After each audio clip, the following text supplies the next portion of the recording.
Hi, I'm Rick Kahler, and thanks for joining me. Well, financial New Year's resolutions are a common phenomena this time of year, especially if the new year is going to bring a new batch of credit card bills from overdoing holiday spending. Probably one of the most common financial resolutions is, I'm going to make a budget and stick to it. Well, rarely does that happen past 30 days out if a person gets that far. Now, in light of the current economy, making a fresh financial start is likely to be one of the wisest moves you've ever made, maybe even needed.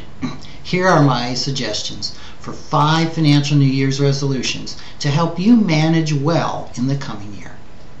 First, make a commitment to get out of debt, and start now.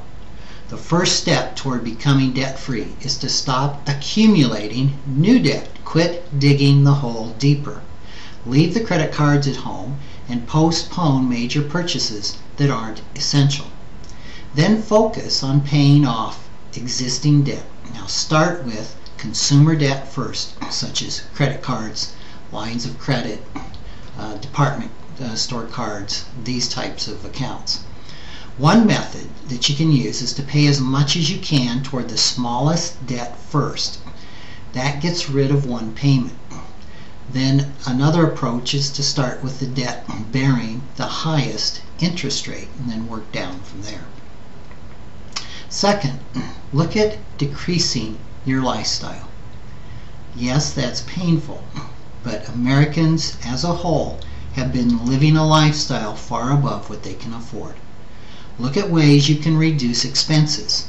Eat out less. Buying larger items like cars and equipment used instead of new. Buying store brands rather than brand names. Shopping the sales and cutting back on non-essentials. Third, create in writing a spending plan that reflects your commitments to pay down debt and live more modestly. There's many places you can go to get some help with this. Mint.com and Quicken.com are 2 excellent resources. Fourth, keep on saving, or maybe start saving. Fully fund your retirement plan, especially if you have a 401k or another plan with any employer matching. That's the best investment you can possibly make. And build up a healthy emergency reserve fund, typically 3 to 6 months of income. And finally, if you already have investments, review or get a second opinion on your asset allocation to make sure that you've got enough diversity to get through turbulent times. And if you've listened to my videos enough, you'll know that most people do not understand diversification. They think it means having a lot of mutual funds or a lot of different stocks. That's one type of diversification, but it's not what we're talking about. What we're talking about is asset class diversification. Most people only have 2 or 3 asset classes. You need 5 or more in your portfolio. At Kahler Financial Group, we typically use 9 asset classes in our portfolios. Now, making these resolutions is really the easy part. It's keeping them that's the real challenge. Now, here's some ideas to help you keep those New Year's resolutions. First, take a look at your history with money and identify your beliefs about money. We call those money scripts. Those are unconscious beliefs, such as I deserve to spend money, or money is bad, or you got to work hard for money, or money will give me meaning in life. There's literally thousands of them. These money scripts shape many and drive most of our financial decisions, and they can keep us from managing money wisely.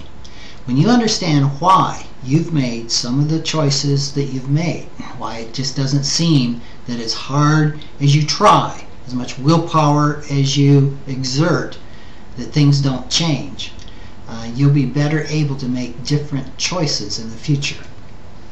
Now, if you suspect you might have a financial disorder, such as compulsive spending or gambling, workaholism. There's about 16 different financial disorders that we've identified. Get help from a financial therapist or a financial coach or a financial planner that practices integrated financial planning. Next, check out resources such as classes, books, websites to get the knowledge that you need about investing, budgeting, and managing money.